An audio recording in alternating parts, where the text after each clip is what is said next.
Hello everyone, সবাইকে welcome করছি আমার ইউটিউব চ্যানেলে। আজকে আমরা কথা বলবো পার্টস অফ স্পিচ নিয়ে। পার্টস অফ স্পিচ ইংরেজি ভাষা শিক্ষা, ফ্রি হ্যান্ড রাইটিং বা গ্রামার বুঝতে অবশ্যই জানতে হবে। পার্টস অফ স্পিচ হলো মূলত কোনো ইংরেজি সেন্টেন্স বা ফ্রেজ কোন কোন অংশ নিয়ে গঠিত হয়েছে তার একটা স্টাডি। পার্টস অফ স্পিচ সম্পর্কে পরিষ্কার ধারণা না থাকলে ইংরেজি অনেক কঠিন হয়ে যায়। সুতরাং চলুন বিস্তারিত জেনে নেই পার্টস অফ স্পিচ সম্পর্কে। প্রথমে দেখব পার্টস অফ স্পিচের প্রকারভেদ। পার্টস অফ স্পিচ হলো মোট ৮ প্রকার: noun, pronoun, adjective, verb, adverb, preposition, conjunction এবং শেষে ইন্টারজেকশন। চলুন একটা উদাহরণের সাহায্যে দেখা যাক। He is a man of wisdom and genius. এটা একটা সেন্টেন্স এবং এই সেন্টেন্সটি গঠিত হয়েছে অনেকগুলো ওয়ার্ড নিয়ে। ওয়ার্ডগুলো যেমন he, is, man, wisdom, of and genius. এগুলো এক একটা ওয়ার্ড এক একটা পার্টস অফ স্পিচ। যেমন এখানে হিটা হলো এখানে একটা প্রোনাউন, এটা নাউনের পরিবর্তে ব্যবহৃত হয়। ইজ ইজ হইল একটা ভার্ব। এ এ হইল একটা ডিটারমিনার। ম্যান হলো একটা নাউন। অফ অফ হইল একটা প্রিপোজিশন। উইজডম একটা নাউন এবং জিনিয়াসও একটা নাউন। এই উইজডম এবং জিনিয়াসকে যুক্ত করেছে অ্যান্ড, এই অ্যান্ড হলো একটা কনজাংশন। সো এই ওয়ার্ডগুলো দিয়েই আমরা একটা সেন্টেন্স তৈরি করি এবং এই প্রত্যেকটা ওয়ার্ডের আলাদা আলাদা একটা পরিচিতি আছে এবং এই পরিচিতিগুলোই হলো আমাদের পার্টস অফ স্পিচ।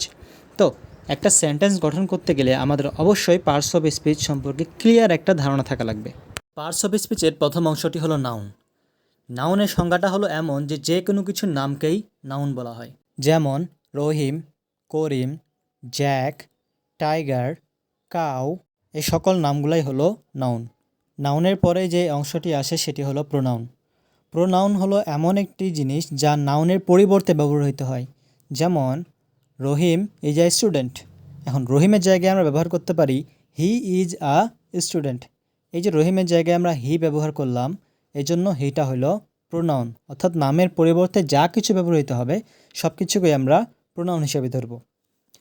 এরপরে আসে যেটা, সেটা হলো অ্যাডজেক্টিভ।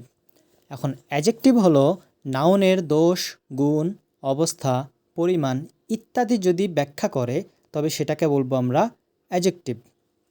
যেমন উদাহরণ হিসেবে বলতে পারি যে হি ইজ টল। এই যে টলটা ব্যাখ্যা করলো ব্যক্তিকে অর্থাৎ নাউনকে, তো সেজন্য এই টলটা হলো একটা অ্যাডজেক্টিভ।